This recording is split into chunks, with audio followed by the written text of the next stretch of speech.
My friends, my name is Soumya Panda and my topic is heat capacity. These are the contents. First we will talk about what is heat and what is temperature, what is heat capacity and what are its applications. If I have already heat capacity, then why I need another term that is called specific heat. Next we will see calorimeter and another term water equivalent, and lastly types of heat transfer. So let's start this topic with a basic question. Why some substance take more time to heat and some substance take less time to heat? But before that, what is heat? Heat is a mode of transfer of energy. Like what? I cannot tell what is the amount of energy that is stored because of heat, or what if I don't say it. I mean, only during the motion or during the process I can tell that how much amount of energy is stored due to what or due to heat.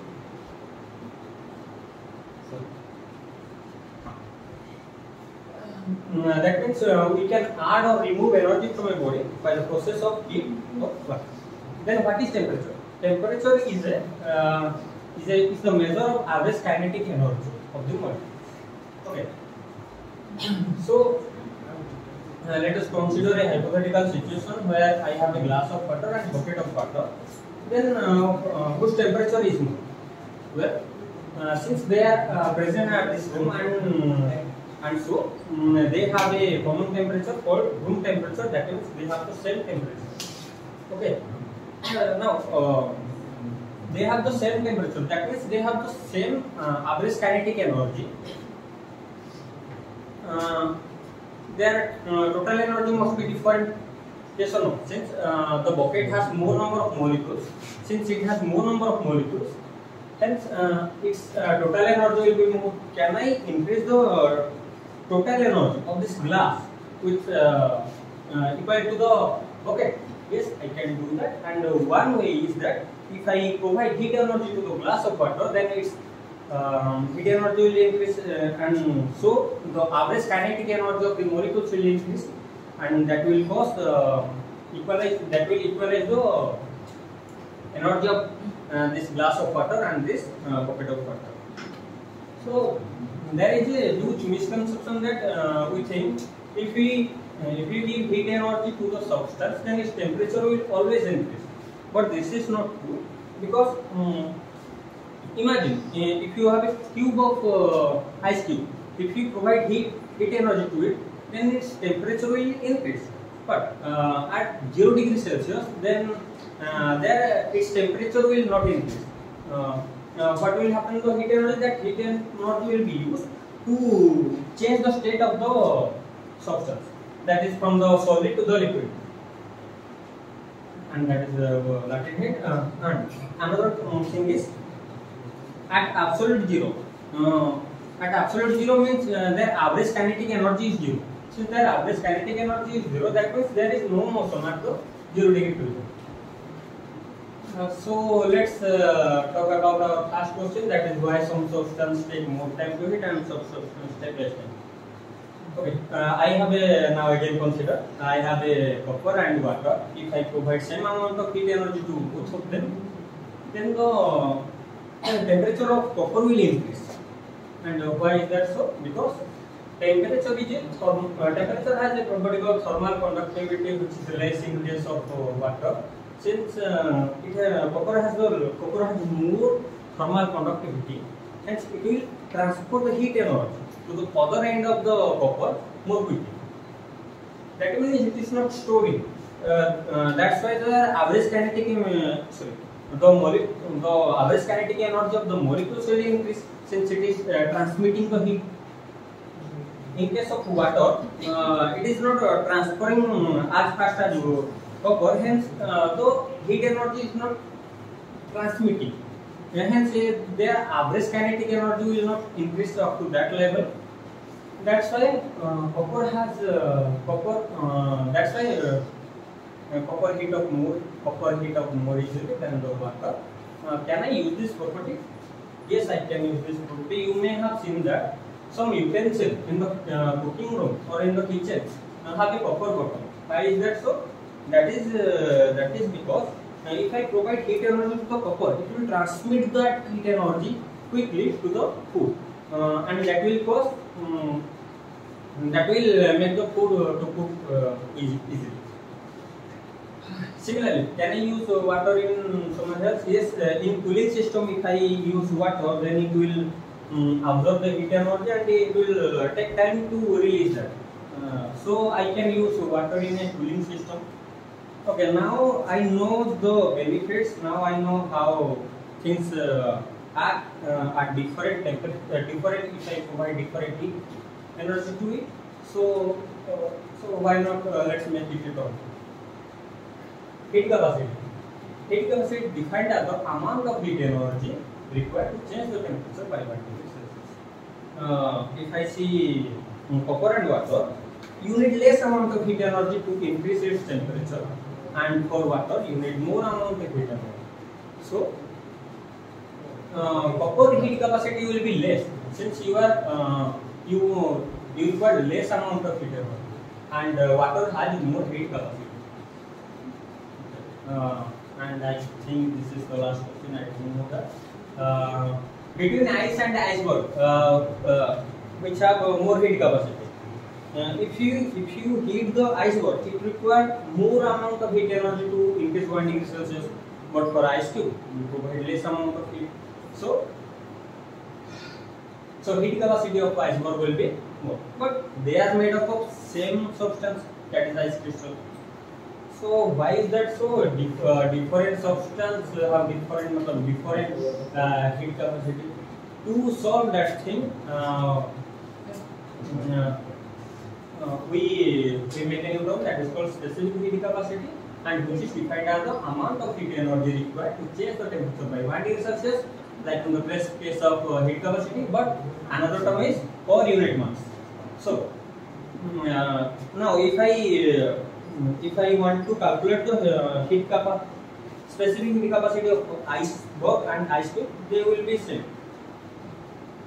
And this is the mathematical expression, that is Q equals to Sm delta T, where Q is the amount of heat energy absorbed or emitted by body, and M is the mass of the body, delta T is the rising temperature, S is the specific heat of the substance, that is depending on the nature of the matter.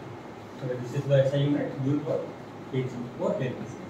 Here you can see that kg, that is the unit mass, and that is only in case of specific heat capacity. Hence, since heat capacity is independent of mass, we are not considering mass.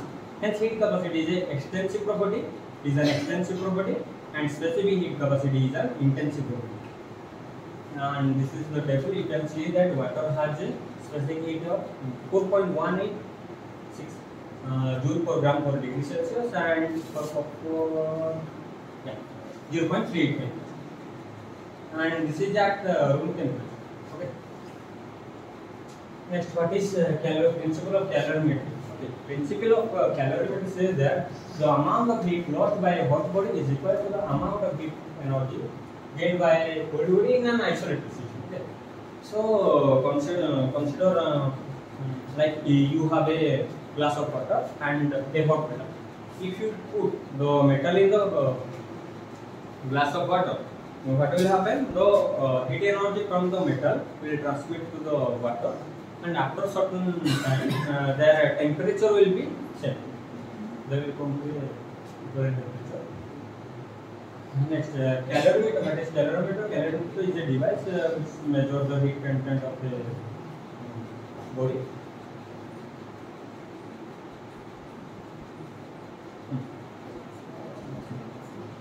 Okay. And this is the expression. Since I am putting the hot metal in the water, the amount of heat energy lost by the hot metal will be equal to the amount of heat energy gained by the water. So delta T1 equals delta T2, and this is the specific thing from the, okay, ms delta T1 equals to ms delta T2. So, and this is the final and initial temperature of the metal and water respectively. This will be the formula, ms del T2T initial minus final. Okay. Next, another term is water equivalent. Okay, since different substance one different amount of heat energy to increase its temperature. So we have defined another term to another term. So water is equivalent of the substance, which is the amount of water required to consume same amount of heat as substance does per unit rising temperature. That means let's come to our previous example, water and copper. You know that you need less amount of heat energy to increase the temperature of the copper and more amount of heat energy to increase the temperature of water. So how much amount of water is required? If you give same amount of heat energy to water and metal, how much amount of water is required to raise that much amount of change in temperature? I mean, for 1 degree, you want to, let's say, delta Q amount of heat you want to give to copper and water, and you want to 1 degree rise in temperature. Okay, so since copper has a high heat capacity, so you require what? Less amount of water to increase that much temperature. I mean, you require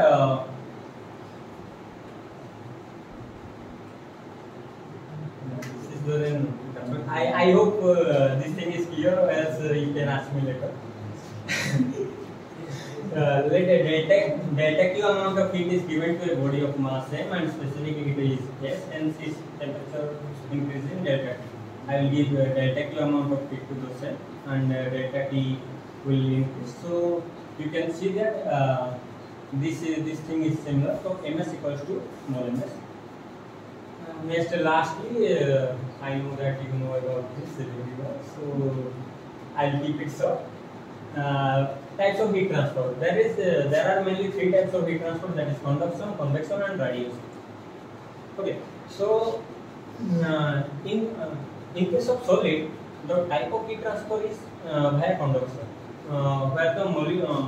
where you heat the object and the neighboring atom gets the atom gets vibrated and the neighboring atom absorb that heat energy and they also start getting vibrated. That is the conduction, and in convection you can see that in case of fluid motion.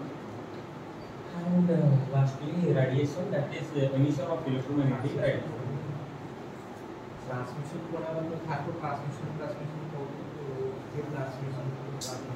transmission, I mean transfer. Thank you for attending this